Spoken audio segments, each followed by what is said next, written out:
who am I if I'm not my stories, if I'm not my beliefs, if I'm not my roles? So much of the dark night of the soul is about unpacking that.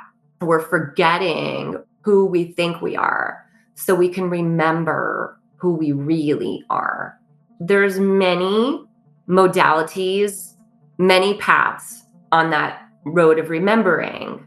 The sacred medicines, of course, are one. I always say, like, the entheogens, that's what they're here for. Yes, they help us heal, they help us release our traumas, they give us so many downloads, but ultimately, they're here to help us remember who we are. And in remembering that, we receive, I believe, the deepest healing that we can possibly have.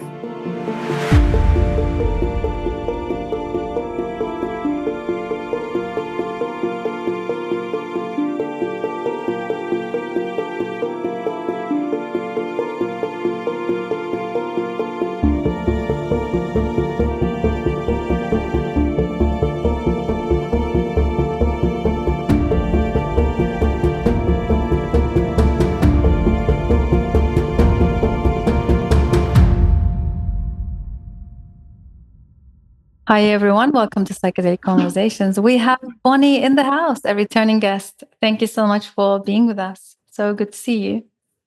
Hi, Susan. So great to see you again.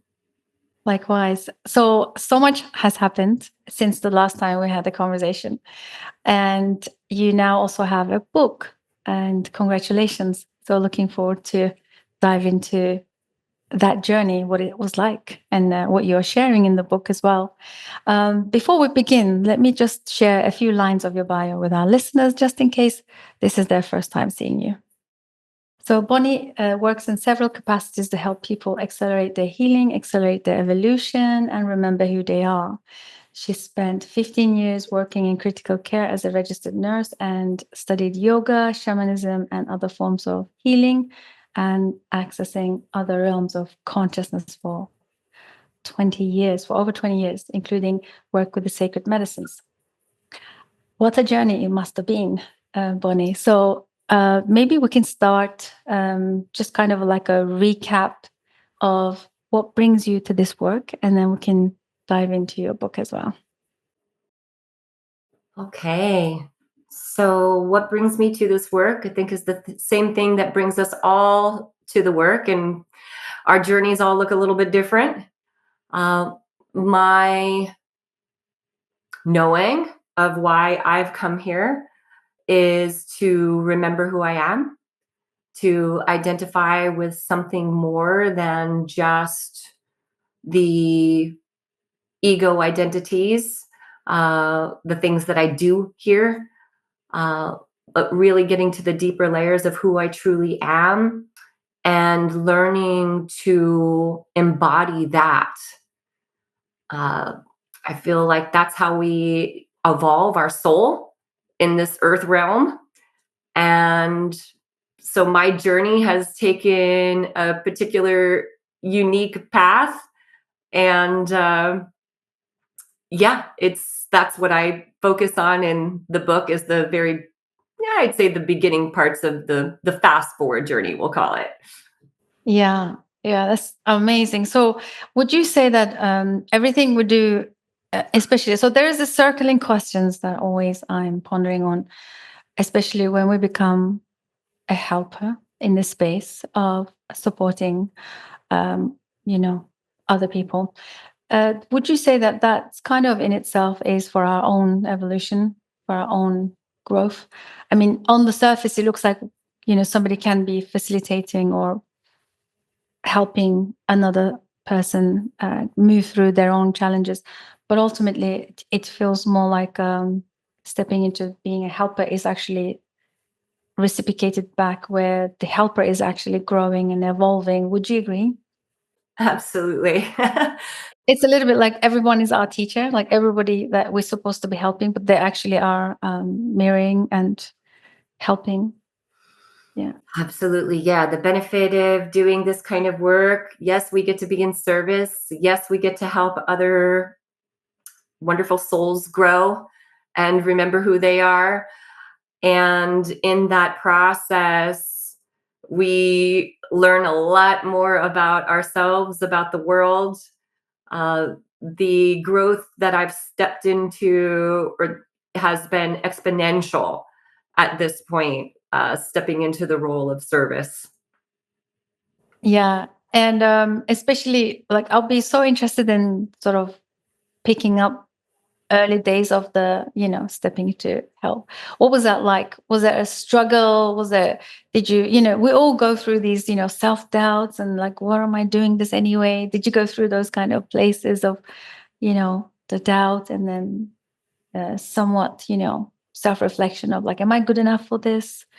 I think every helper will probably go through those kind of pathways.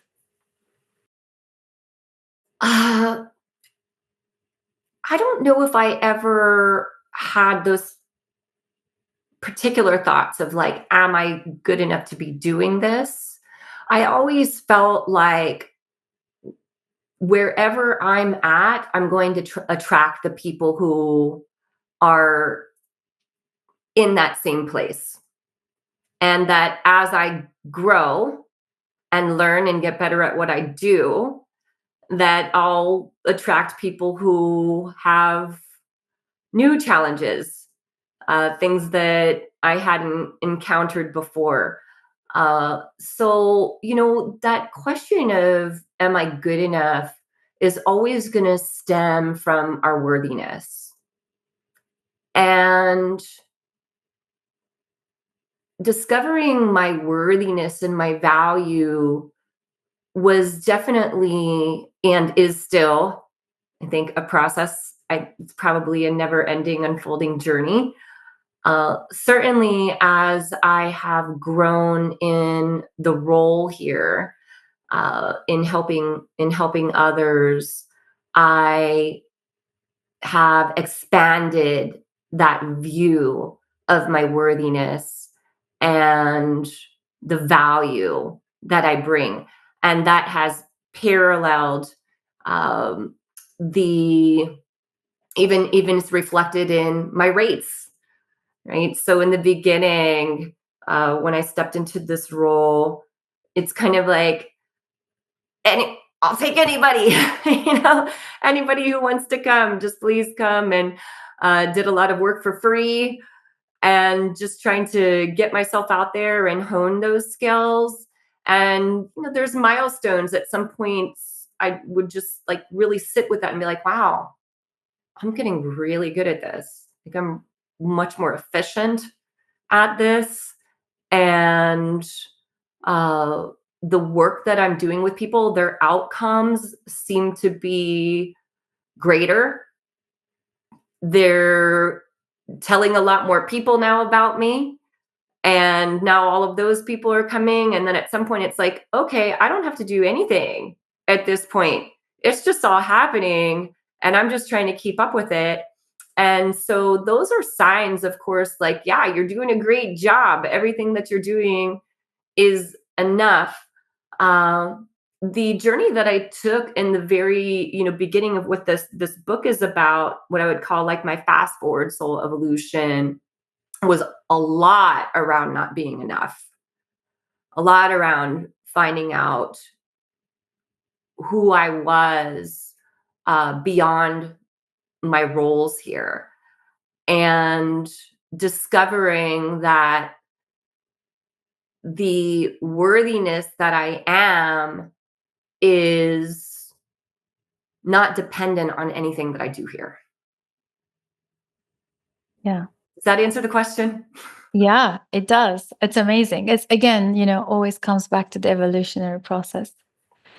It is. And so let's talk about your book, The Place Beyond the Story, right? So I did read a little bit about your post where it's taken you a while. You mentioned in your post that it seems like your journey of like your entire journey from up until now. Um, and it seems like it's your life's work, what you want to share with the people. So can you please tell us what you're sharing and maybe like glimpse of what our listeners may be interested in learning about the book, and what can we learn from the book, and what are you sharing? Yeah, thanks. So this book starts out in a pivotal part of many of our soul journeys, which is what we might call the dark night of the soul.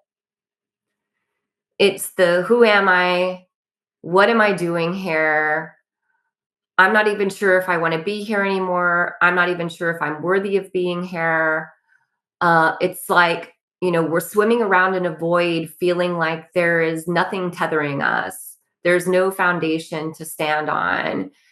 And in that place, I felt very lost, confused, like a shell of who I was. I kept asking myself questions a lot of times like, where's joy? I know I used to have it. What happened to it? Where did it go? Uh, and for about 3 years, I was in a very, very dark place. I did a lot of things that were very harmful to myself. I had a lot of thoughts about harming myself, which eventually led me to a psychiatric ward, which was, kind of like that rock bottom. It's like, all right, here we are. It's real now. This feels like about the worst it's ever been. And from that place, what we often call a breakdown, and we know can be synonymous with breakthrough, I broke through. And very quickly after that, started to attract all of the right people, some who are in the body, some who are no longer in the body. They all started coming in now to serve as my guides, leading me now down this path that I didn't know at the time. Oh, I'm actually like going somewhere with this. I just knew that I was seeking something. I was looking to find something. And I'm not even sure what that was or what I could put words to around it. I could say, all right, I want to feel happier. I don't want to feel so bad anymore. I'd like to experience some joy. And so from that place, that like springboard, I call that like that psychiatric hospital was like the springboard for me because I was like, okay, well, I'm not going to find it here. This is not where it's going to happen for me. Where is it going to happen? And as soon as I felt like that was like my time of ultimate surrender to say like, I can't do this alone anymore. Uh, I don't know how to do this. And in that place of surrender, I gave it over to something greater than myself, even though I didn't even really know what to call it at that time. But by the end of this particular part of the journey, I had a pretty good idea of what that was, experienced some pretty profound shifts, and received a lot of knowledge that took then around 6 more years to really become embodied wisdom. So I started writing the story. I got this message in much later in the journey when I was in Vipassana. And it said, write your book. Kind of came from somewhere and like, write my book. All right.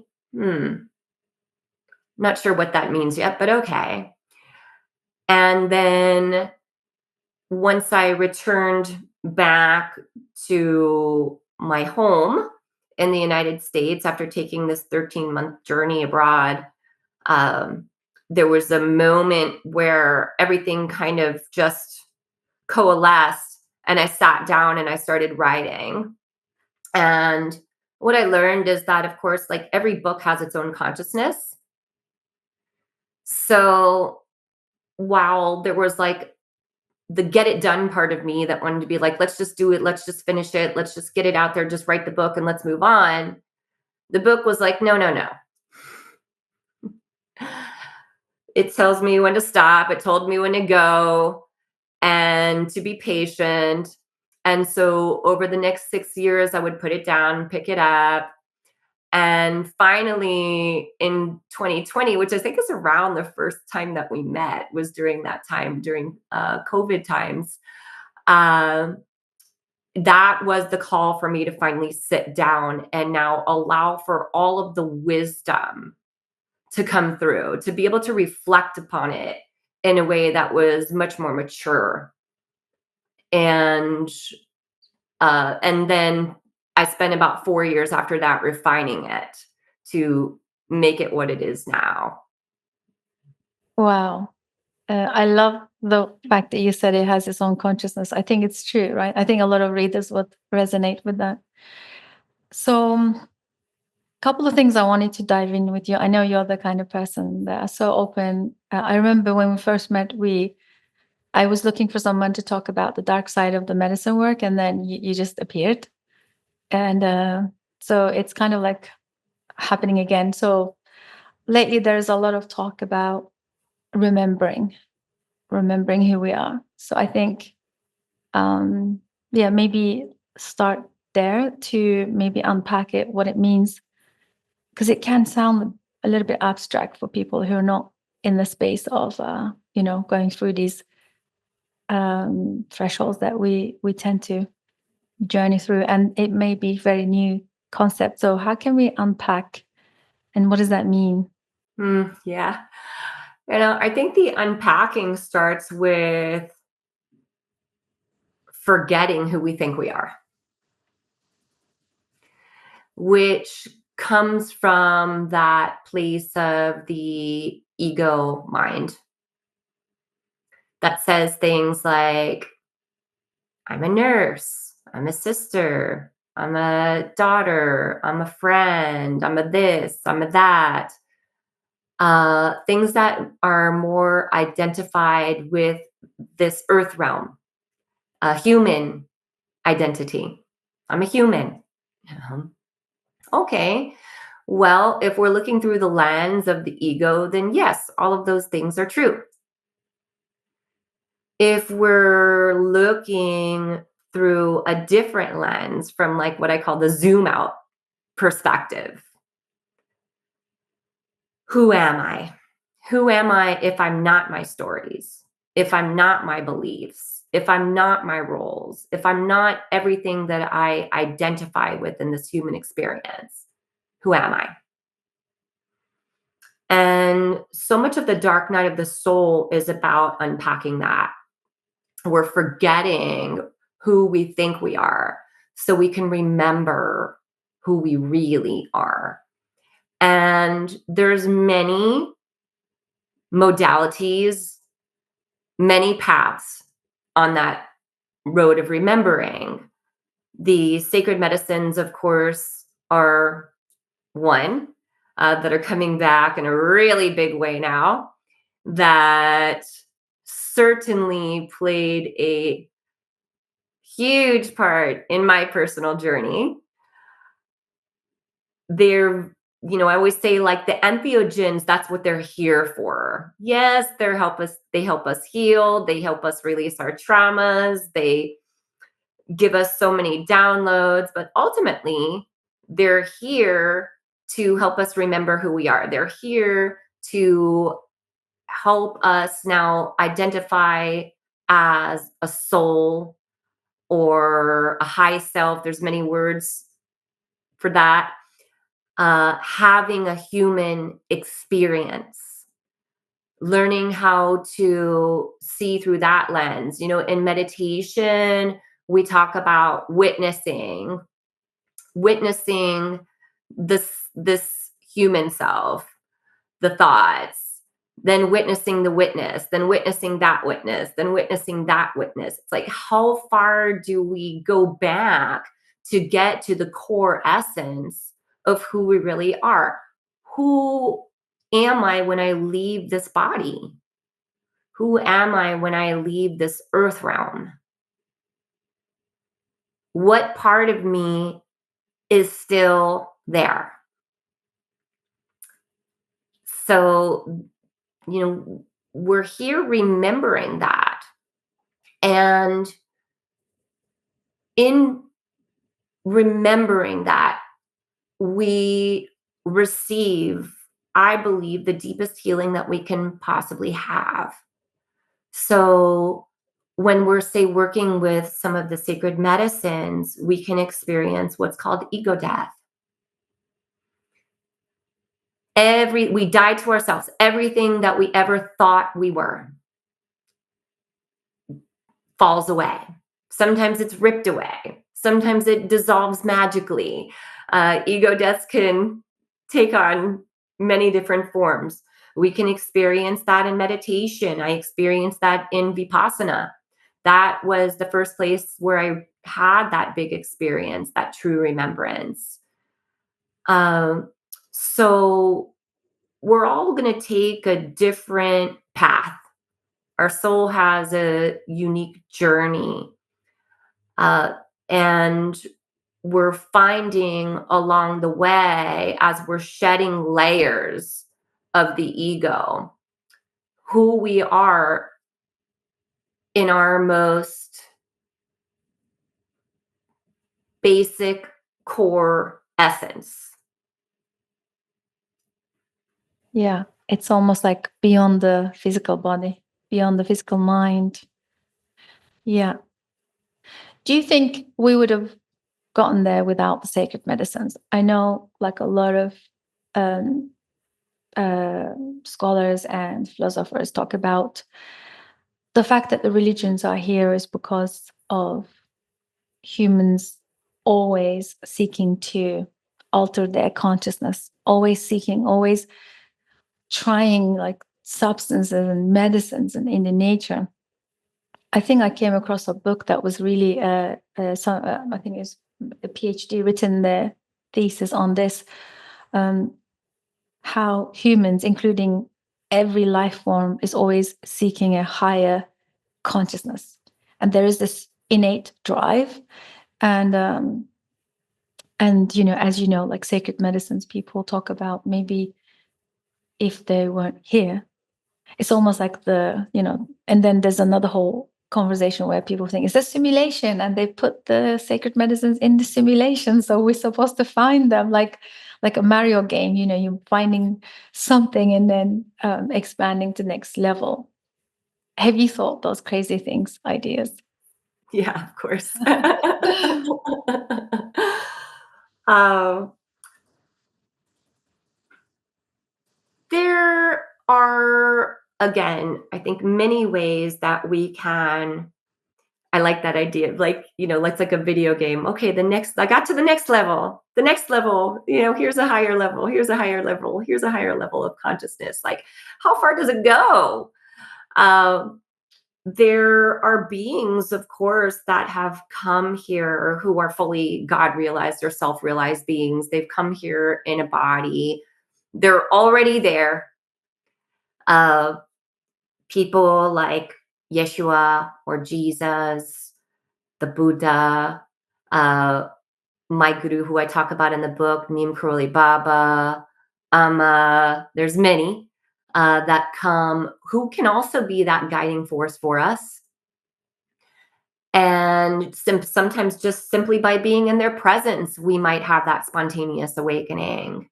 I'm very intrigued about this experience because I'm very aware that sometimes there are experiences that people, it's a little bit like, where did I hear the story?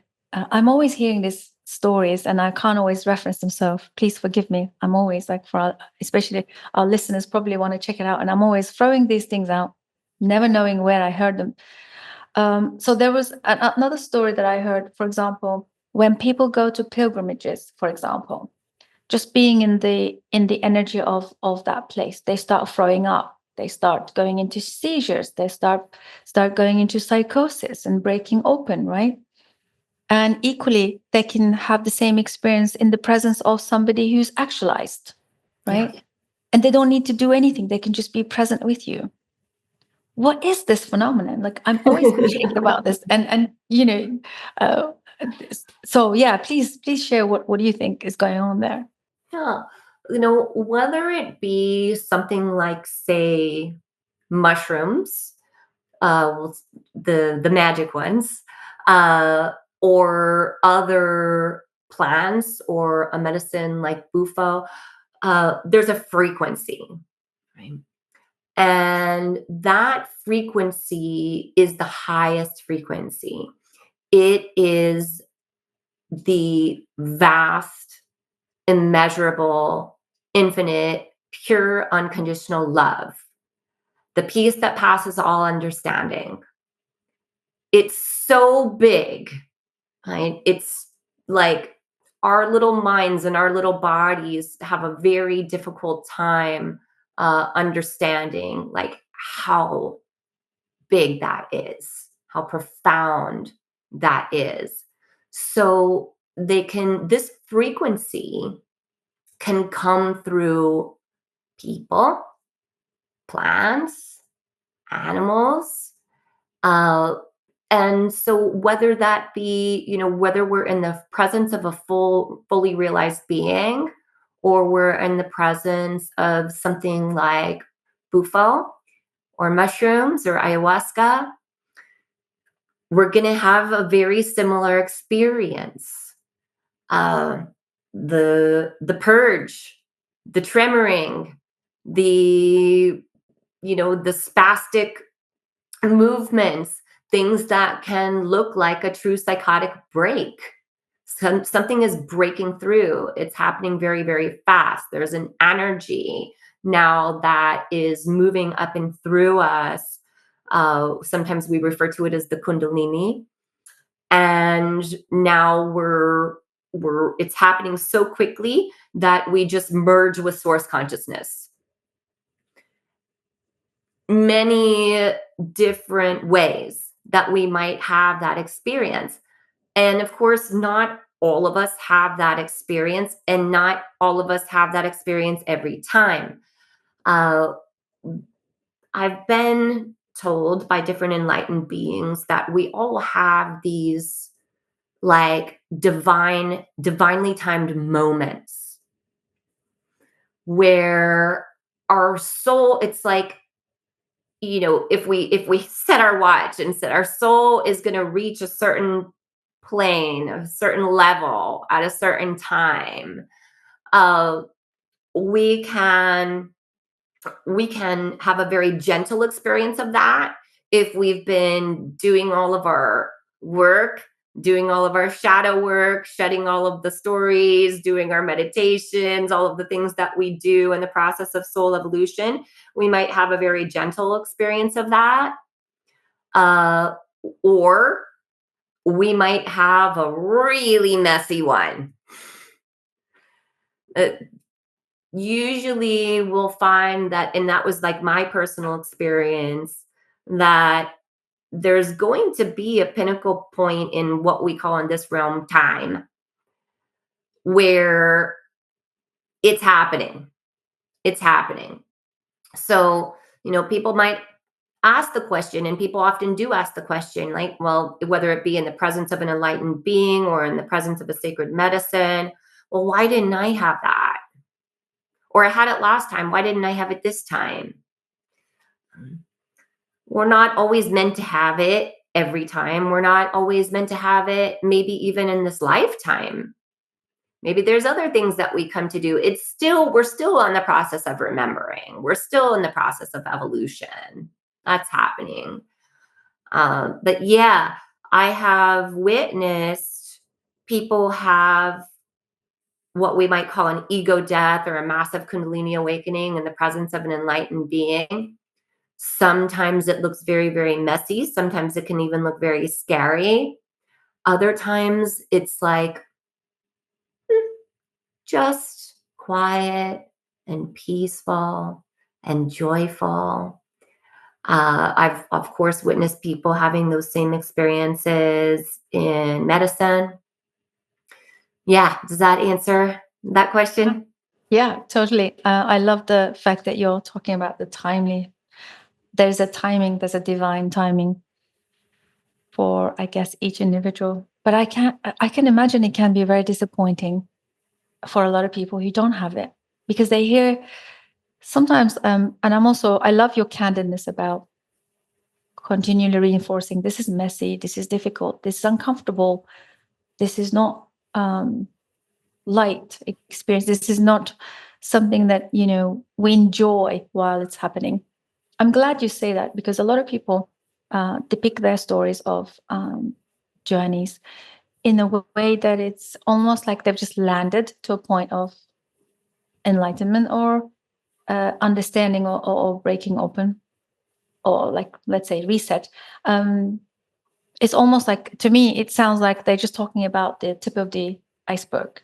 What about the underneath, right? So coming up to that point, there is a process, there is a, underneath the ocean there is a lot of messiness, there's difficulties, there's struggles, there's a lot of stuff that happens that I think we need to candidly talk about because it's not easy.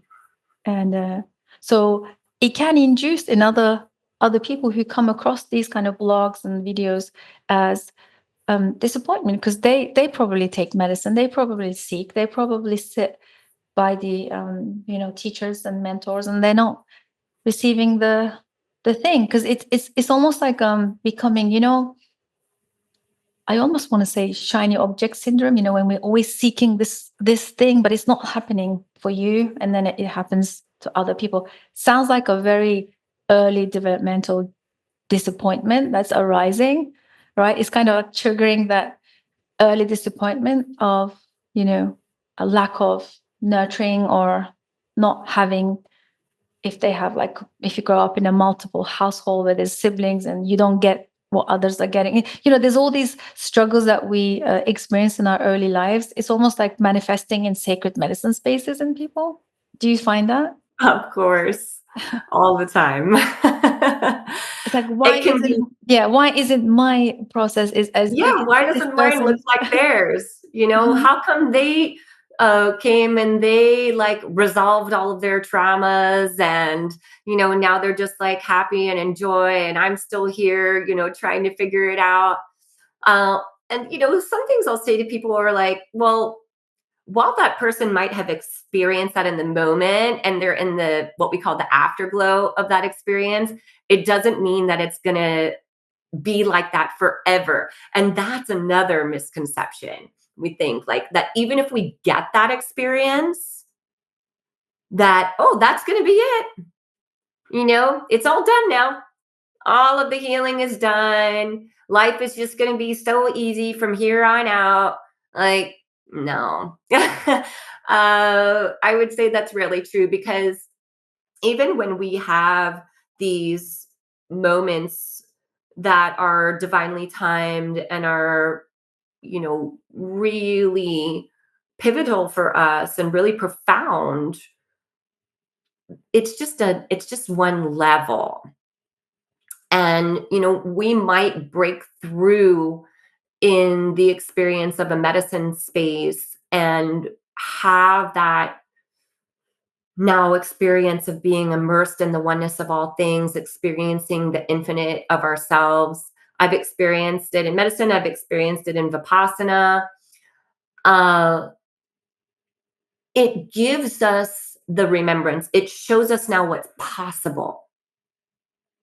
And so I'll have people say to me often, like, well, I had this profound experience, but it didn't stick. Well, we can talk, of course, about integration, right? Like, how do we anchor that in? That's going to be a component in that. But it doesn't stick all the time because we've still got more work to do. We just are shown now what's possible. There's not a whole lot of us that come here and have a human experience that by the time we check out of this body, that we are going to be a fully self-realized, God-realized being. we're going to reach certain levels of that. And we can become very attached to that experience because we are so averse to how it's been. And so we're now going to cling to this other thing, right? Like the rainbow and the pretty lights and what it's going to be like once I get there, that I'm forever going to be, in this bliss place. That is an illusion in and of itself. If we are averse to how things have been, if we are clinging or craving to what it could be and chasing that, that's attachment. That's ego. So there's, when we have an experience like that and we understand, like, okay, well, medicine's still working. It's showing me something. What's it showing me? Well, it's showing me that I have attachment. We always say, like, when you come to the medicine space, have your intention, and then you must release even your intention. You must let that go. Being attached to a certain outcome, being attached to having like what she experienced or what he experienced, that's attachment. I'm pretty famous for saying attachment is always going to create interference. Attachment and expectation, they're like good friends. I mean, they go together a lot. And even when I have people who have experienced a medicine journey say, I didn't go with any expectation. I was completely surrendered. I wanted to leave it up to the medicine, but then I was disappointed. Well, you did have expectation, right? Maybe you didn't think you did, but you actually did. Because if we have a disappointment, that means that we actually did have an expectation, and that's attachment. And a fully self-realized, God-realized being has no attachments, none, to anything. That's a long journey. Yeah. As we're reaching these different levels of our enlightenment, and as we're progressing through these stages of soul evolution, we got to start being very real with ourselves around what we're still attached to. And the spiritual ego is very clever. It can fool us a lot and say, well, I have no more attachments. I'm not attached to anything. Well, are you attached to that? Are you attached to the idea of not having any more attachments? It goes on and on and on. I'm pretty well aware, even though I've reached certain levels in my soul evolution, that I still have some attachments. As much as I maybe wouldn't like to have them and be free of them, I am somewhat attached to my body. I am somewhat attached to my home, to my partner, to the people in my life who I love. And better for us to now really turn toward that. And the medicines will come and amplify that for us. So if we're experiencing that disappointment, if we're in comparison, if we didn't get what we wanted out of that experience, well, here it is now, right in our face, like attachment. Yeah. Mhm. I love that you're sharing this because this is so important and it's so valuable. Thank you. So, Bonnie, I'm so glad you said that. So we shouldn't be pinning it to one sacred medicine experience because this is a lifelong process of letting go, right? Because medicine can reveal and highlight what they are that are pressing and they're kind of interfering, like you said. But then this is a lifelong process. We're supposed to build capacity over time to be able to let go of the body, let go of the loved ones, let go of our possessions. So I think it almost feels like infantile of like desire to just kind of get it done. Let's just all let go of everything and land in our ivory tower and just kind of be all spiritual. Um, I understand it's also human nature, right? It's designed. We're designed that way. So it's kind of cute, but it's also very understandable. And at the same time, I feel like, you know, the mature psychedelic work for me has always been understanding that, you know, it's never been enchantment or spiritual enlightenment or, you know, in the beginning, yes, I think you probably join me on that. In the beginning, there is this seeking of enchantment and enlightenment and getting somewhere.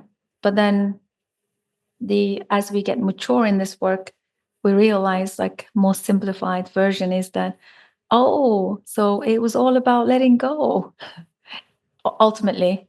And the medicines are there as an ally, which is not very helpful or exciting for the newcomer who has just discovered the medicine and they really want to be on top of the world and crack their consciousness open to this vast, you know, go back into the source and be a manifester. So I get the disappointment as well. But it's a humbling journey, right? It along the way kind of humbles us to think and let go of those thoughts as well, like it being attached to the thought even. Yeah. Deeply humbling. Deeply humbling. Over and over and over again. There's been so many times I've been sitting with medicine and it is just amplifying all of the attachments that I still have. Uh, there was one ceremony that I had, not even that long ago, where I found myself in comparison for a lot of the ceremony. I didn't like this style of ceremony. I kept thinking about the other style of ceremony that I like and how much deeper I go in that style of ceremony. And my whole intention in that ceremony was to sing and to enjoy. And then I found myself in comparison a lot in my head, a lot.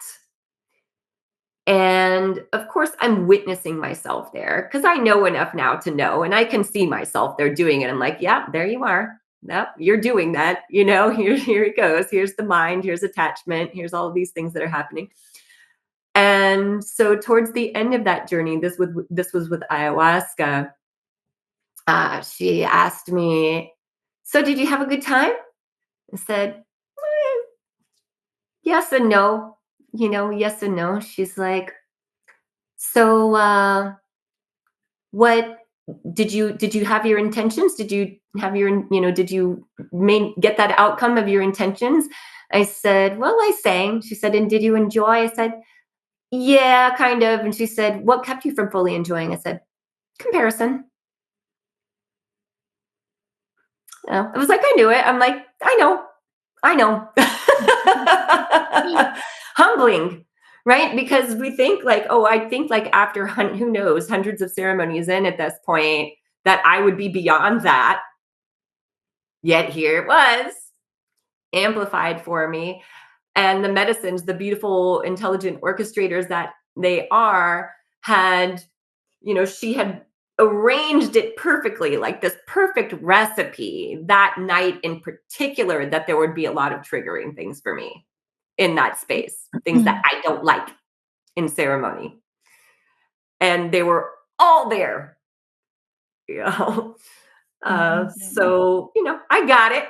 I got it. I took the medicine, I swallowed the bitter pill. I was like, okay, yep, thank you. Still here with that. Okay. Amazing. Thank you so much for sharing. I think this is so valuable, the personal experiences. What I would like to bring our attention to is we're talking about earlier having also these activations around enlightened beings, and we talked about some of these teachers. Do you know any female enlightened beings? Do you know any? Have you sat with any, or do we know in historically, like, do we have any names? Yeah. So one thing that's important to remember is that these beings don't have to be in the body. Okay. Uh, there's a special word that we use, a Sanskrit word called darshan. Darshan means to be seen by God. Okay. And so we can experience that, of course, with somebody in the body who's a fully realized being. We can receive it through a photo, through a vision, a meditation, or it might even come through someone else who is in the body. So there's many different ways, like a successor or something like that. So there's many different ways that we might have this experience. There are two people in the body that I've had this experience with. The first one, we know her mostly as Amma. Her full name is Mata Amritanandamayi Maa. There's a couple of Ammas out there, but she is known as the hugging saint. She grew up in India. She's based in India. She has an ashram in Kerala in India called Amritapuri. I traveled this. I talk a lot about her in my book. I traveled with her for 4 weeks, helping her to give her darshan to thousands and thousands of people. And she goes all around the world. Millions and millions of people come to see her to receive her darshan, which is in the form of hugging. The last time I checked, she'd hugged over 33 million people. That was probably 10 years or more ago. So who knows how many at this point. So Amma is pretty like known on a worldwide global level, and she's accessible in many countries, many different places around the world. Then another one who I experienced, who's much lesser known, equally as powerful, is a woman called Maa.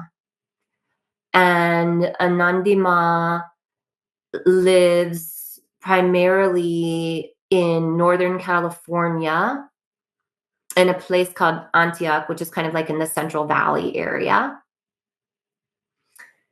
And I received a special activation from her, like an initiation.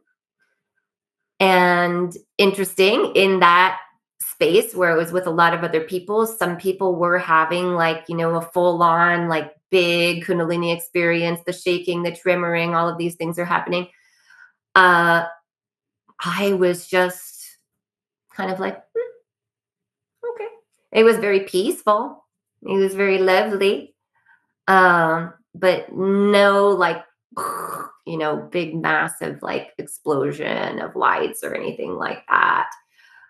So those are two that I talk about in my book. They were some of the, as I'm journeying through these sacred lands, they became kind of like touchstones for me. So those are two. There's more. Those are the two that I know the most. Wow, thank you for sharing. Yeah. What about in the Western space? Do we have any female names that you can remember? Which would mean like somebody who is more of like a non-Indian person, or like maybe who like resides in America or the UK or something like that. Right. Nobody that I know of in particular. Nobody that I've encountered. Yeah. Mm. Certainly, there's a lot of people out there that come close. Do you think there's an imbalance between male and females in biological female body and biological male body? Do you think there's an imbalance where somehow? Do you think males can do this far more um, I don't want to say easier. It's not easier. It's kind of more common, maybe. Maybe Uh, it's more common. yeah, I think it's easier to come in a male body and do it. So if we, if we look back to say like 2000 years ago when Jesus, who I know is Yeshua, and Mother Mary and Mary Magdalene were here walking the earth. Mary Magdalene, uh, if you really study, we know that she was Jesus's equal counterpart. She was also a fully enlightened being, as was Mother Mary. But Jesus being in a male body was much more acceptable. It would have been very difficult in those times for a woman to be the sort of the center of that. Uh, I've even read accounts like channeled accounts and different things that say that often, even when Mary Magdalene was doing a healing on somebody, that people would remember or see her as Jesus because it could be dangerous for her as a woman. So now we're coming into a time where we have the rise of the feminine, the rise of the divine feminine. There is a shift.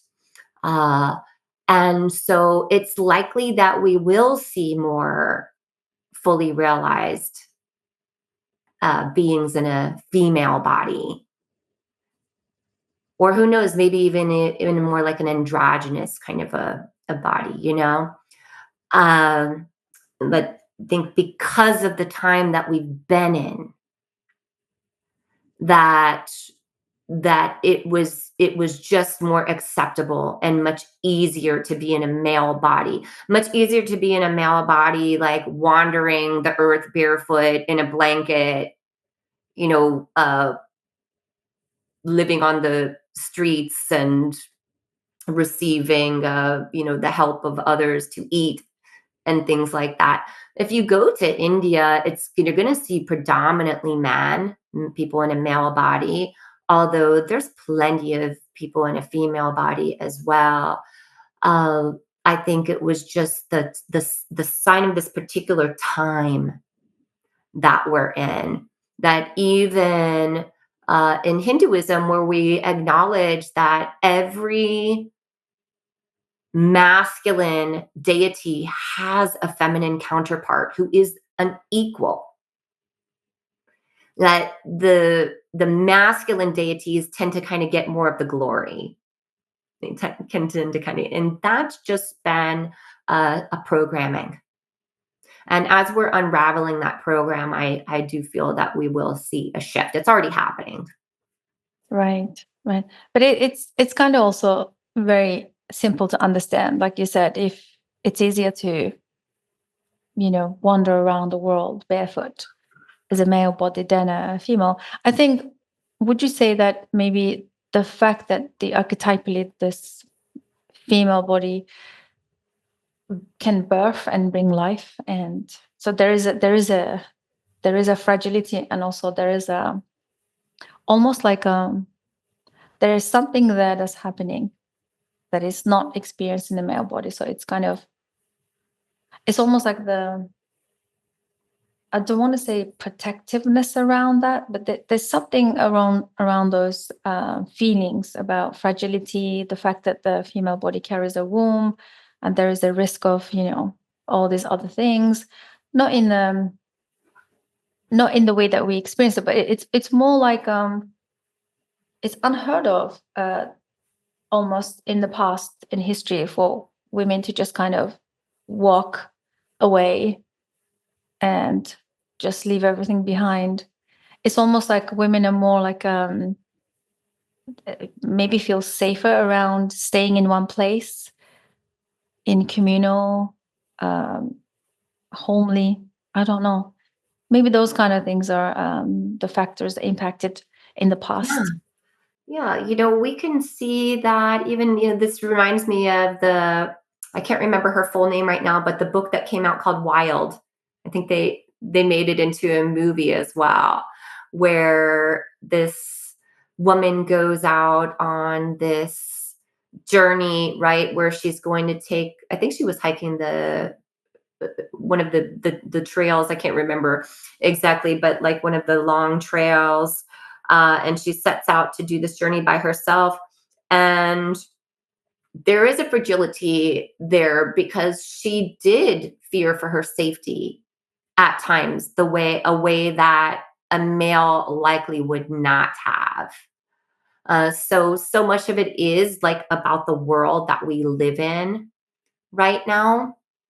That, it is like, even for me, going on my journey, and going to a place like India where women are like overarchingly seen as second class citizens, and uh, and are not very safe. Like, I recognize that as a solo traveler, as I was often in India, uh, I was putting myself at risk, of course, because the programming that exists there says that if I'm by myself, if I don't have a husband, if I don't have a family, uh, that I'm almost kind of like putting myself out there as like, come and get me, I and having to have my wits about me and to learn how to do that safely, uh, in particularly in India, more so than anywhere else.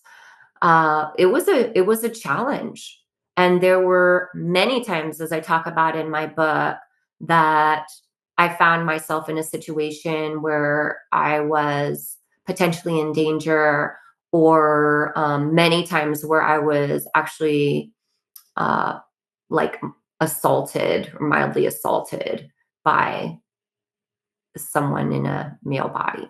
Yeah. So it's a real thing, It that is. it is more difficult for women to get out there and take these kind of like solo sojourns.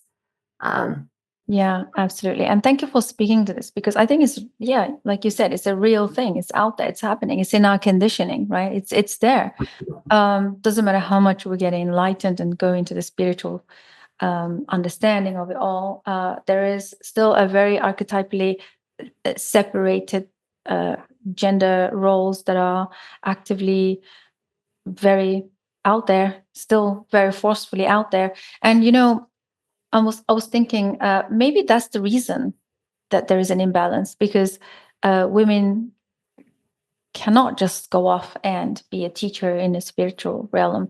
Even if they had their own enlightenment or realization, I'm sure they still stayed in their homes and quietly, not really speaking about it. Maybe if they did, they may, but there was no desire, maybe because they knew that it wasn't possible for them to start creating like um, ashrams and sort of, gathering women around, things like that.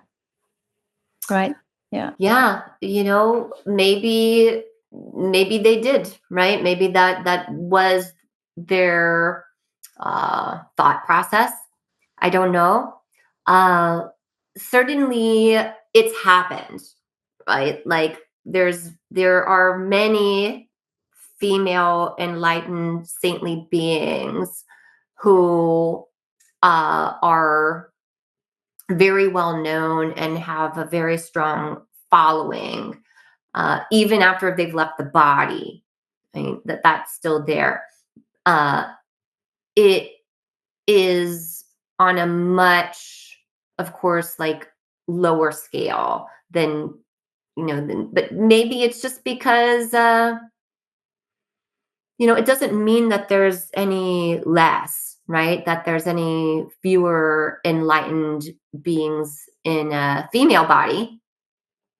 Just maybe we just don't know about them as much. Um, Yeah. That was my inclination as well. True. Wow, it's turned into a whole nother conversation, yeah. a whole nother rabbit hole. Thank you so much for sharing your wisdom. Really, truly a pleasure to always connect and have these candid and open conversations. So I know we are coming to the end of our conversation. I was going to ask, where from here now? Like, what's the next? Is there any projects that you're working on? Like, what's happening now? Well, I have another book already. I have 2 books actually already kind of there. They're there. They're writing themselves in my head right now. Uh, my main focus in this moment is to promote and market the book that I've just written, which is a whole lot more work than writing one in my Really? experience so far. A whole lot more work. I'm learning a lot right now about that. So that in this moment is my primary focus. I continue on the day to day to do the work that I already do. That's just sort of doing itself at this point. I don't really need to do a whole lot with that. Um, other than just meet it as it comes in and continue doing what I'm doing with that. Uh, I'd love at some point, and I ask it all the time. People ask me if I'm ever going to record any of my music.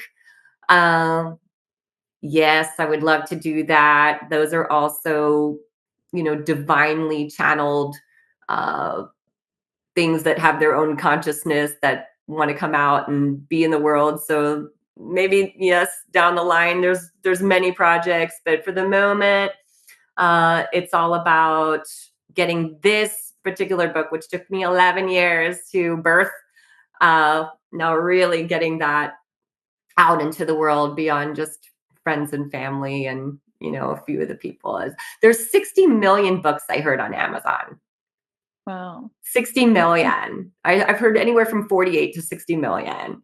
So, you know, getting that out there for people to see is Mm. yeah, it takes some work. It takes some work and it's very interesting. People will be like, "Well, if spirit intended it, it will be that way." And like, yes, of course, but I'm not going to use that as a bypass. Like I need to meet spirit halfway, right? Like the doors will open, but I've actually got to walk through them. I've got to put the energy behind it and take the steps that are needed. So I've been learning a lot about that process. Can I show the book?